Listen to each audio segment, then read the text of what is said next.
नमस्कार, बहुत स्वागत है आपका।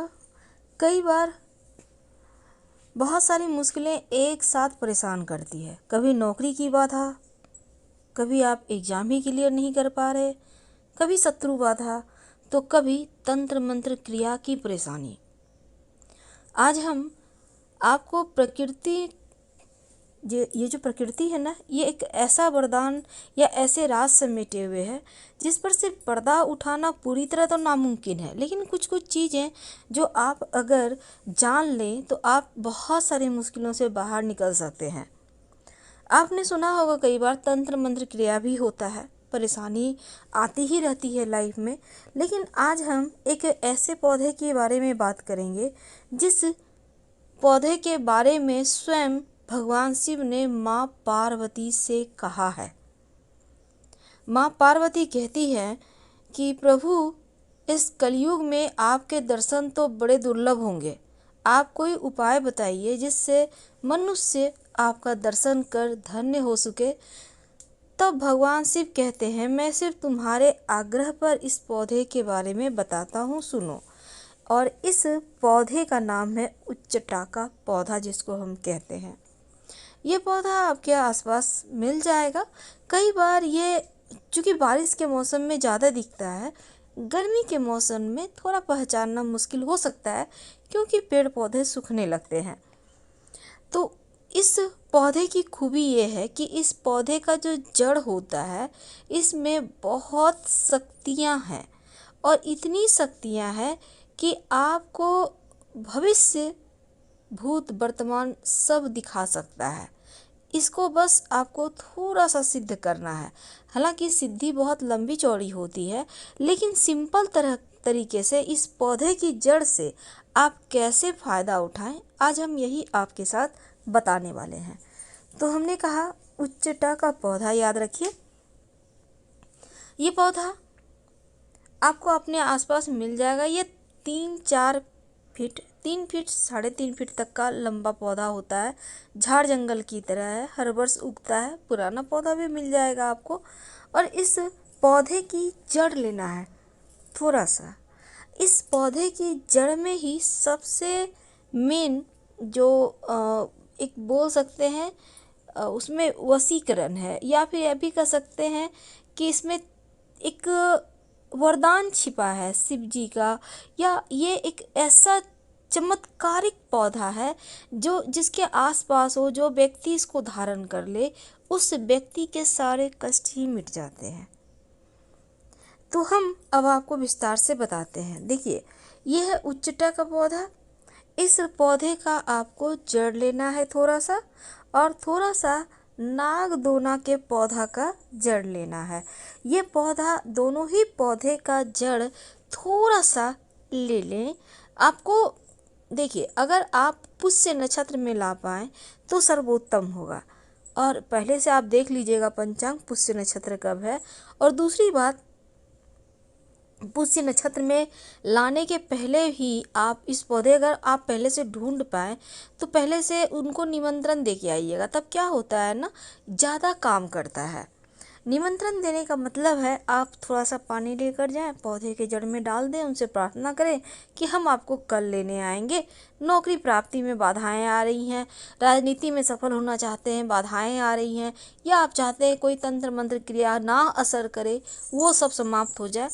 तो इस तरह से प्रार्थना करके आप ये पौधा से प्रणाम करके चले आए जल डाल के जड़ में। और अगले दिन थोड़ा सा जड़, पूरा पौधा मत उखाड़िएगा, थोड़ा सा जड़ साइड से मिट्टी जब हटाएंगे तो निकल आएगा। तो आप थोड़ा सा जड़ लेकर इस पौधे का चले आइए। पहला जड़ तो आपको उच्चटा का पौधा का लेना है, दूसरा नागदोन का पौधा का। अब देखिए, ये दोनों ही पौधा आप इंटरनेट पर सर्च करेंगे तो मिल जाएगा। और ये जड़ लाने के बाद पहले इसको गंगा जल से धोकर पहले प्लेन साफ पानी से धो लें, फिर थोड़ा सा गंगा जल से धो लें। इसके बाद धूप दीप दिखाएं और फिर एक काम करें, दोनों ही पौधे के जड़ को, ये उच्चटा का पौधा है और जो नागदोन का पौधा है ये वाला आपको लेना है। ये जो पौधा आप देख रहे हैं ना, बिल्कुल रस्सी की तरह दिख रहा है, सांप की तरह, तो इसका ही जड़ लेना है आपको। हालांकि ये दो तरह का होता है, एक जो ये है इसका प्रभाव ज़्यादा है और इस वाले को आपको नहीं लेना। ये इसका भी नाम नागदोन है पर इसको आपको नहीं लेना, सिर्फ वो वाले पौधे को लीजिएगा। तो इसका जड़ ले लें थोड़ा सा। अब दोनों जड़ को आपको जैसे हमने कहा धोकर अच्छे से धूप दीप दिखाइए। फिर आप एक और काम कीजिए, इसके बाद थोड़ा सा सिंदूर ले लें। सिंदूर कौन सा लेंगे? अगर आपके पास कमियां सिंदूर है तो ले लें, नहीं तो नॉर्मल जो सिंदूर होता है ऑरेंज वाला उसको ले लें, या लाल वाला भी ले सकते हैं, जो भी आपके पास अवेलेबल हो। फिर चांदी की ताबीज में इसको भर दें। सिंदूर में जो आपने जड़ को लगा के रखा है थोड़ा थोड़ा जड़ लेना है, उसको सिंदूर में लपेट कर चांदी की ताबीज में भर लें और फिर इसको काले धागे में आप गले में, कलाई में, बाह में या पॉकेट में भी रख सकते हैं, धारण भी कर सकते हैं। और जब आपको जैसे भगवान का दर्शन चाहिए, आप चाहते हैं प्रभु से कोई प्रार्थना करना है, प्रभु आप मुझे दर्शन दो, बहुत कष्ट है, बहुत तरह की समस्या है, आप पॉकेट में भी रख सकते हैं। तब भगवान से प्रणाम करके आप सो जाइए, आपको दर्शन होंगे। जरूरी नहीं है कि भगवान को जो जिस रूप में हम तस्वीरों में पूजते हैं वही रूप में आए, किसी भी रूप में प्रभु के दर्शन हो सकते हैं। हाँ, आपको उस समय आभास जरूर होगा कुछ अलग हो रहा है हटकर। दूसरी तो हमने इस पौधे के बारे में बताया। अब देखिए, इस पौधे को अगर आप मुंह में रखते हैं रात 12 बजे, याद रखिए मुंह में, तो भगवान के दर्शन जरूर हो जाते हैं। रखकर आपको प्रणाम करिए, मंत्र पढ़िए, आंख बंद कीजिएगा और आपको दर्शन हो जाएंगे, ये भी कहा जाता है। अब देखिए, अगर नौकरी में समस्या है, आपका व्यापार नहीं चल रहा, परीक्षा में सफलता नहीं मिल रही या धन प्राप्ति नहीं हो रहा, आपकी समस्या बहुत ज़्यादा बढ़ गई है, उन्नति नहीं हो पा रहा, आप चाहते हैं राजनीति में सफल होना पर सफल नहीं हो पा रहे, प्रॉब्लम बहुत ज़्यादा है, बहुत ही ज़्यादा प्रॉब्लम है, तब आप एक काम करें, इन दोनों जड़ को आप काले कपड़े में बांध कर बाजू में इसको बांध लें। दाहिने बाजू में, पुरुष है तो, महिला है तो दाहिने बाजू में। अगर नौकरी व्यापार में समस्या है, तरक्की नहीं हो रही, धन नहीं आ रहा, आप राजनीति में किस्मत अपनाना चाहते हैं, आपको धन चाहिए, आपकी बहुत परेशानी है, तमाम तरह की जो भी बाधाएं हैं, आप अपने बाह में इसको काले कपड़े में थोड़ा सा लपेट लें और काला धागा के सहारे बांध लें, तो आपकी समस्या समाप्त हो जाती है। आप किसी भी पुष्य नक्षत्र में, गुरु पुष्य नक्षत्र में भी कर सकते हैं या रवि पुष्य नक्षत्र में आप कर लीजिएगा। अब देखिए, इनको करने से ही आपको धीरे धीरे तरक्की होने लगती है। तो अब दूसरी बात, अब मान लेते हैं नज़र दोष बाधा है, तंत्र क्रिया किसी ने कर दिया, भूत प्रेत बाधा है, बहुत तरह की बाधाएं होती है, ऊपरी बला होता है, कभी कभी कोई कुछ करवा देता है, परेशानी तो बहुत हो जाता है। एक बैग से सब कुछ अच्छा था, एक लगातार सब कुछ बुराई होते जा रहा है, तब आप इसी दोनों पौधे की जड़ का एक प्रयोग कीजिए। थोड़ा थोड़ा दोनों जड़ ले लें, काला कपड़ा में थोड़ा सा काला तिल के साथ दोनों जड़ को रखें और आप पुरुष हैं या महिला हैं, दोनों ही बाएं बाजू में काले कपड़े में लपेटकर काले धागे के सहारे बांध लें। याद रखिए, काले कपड़े पर थोड़ा सा तिल और इन दोनों पौधे की जड़ को रखकर बांधकर बाह में बांध लें।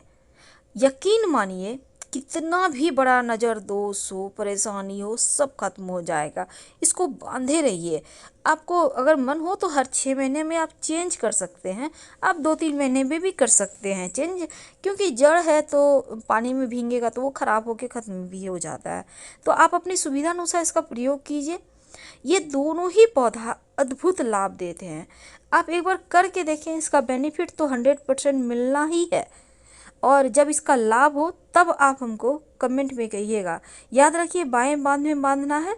किसी भी तरह का नज़र दोष, तंत्र क्रिया, बहुत तरह की भूत प्रेत बाधा, किसी ने कुछ किया कराया, जादू टोना, बहुत तरह की चीज़ होती है। कभी कभी तो लोग एकदम से मारन मोहन संबोधन उच्चाटन कर देते हैं, तो उन चीज़ों से बचने के लिए ये प्रयोग आप जरूर कीजिए। हम आपसे विदा लेते हैं। जानकारी अच्छी लगे तब लाइक कर सब्सक्राइब करें, अपनों से शेयर करें, कमेंट करें। धन्यवाद। हम फिर मिलेंगे किसी नए टॉपिक के साथ। कमेंट में हर हर महादेव जरूर लिखें।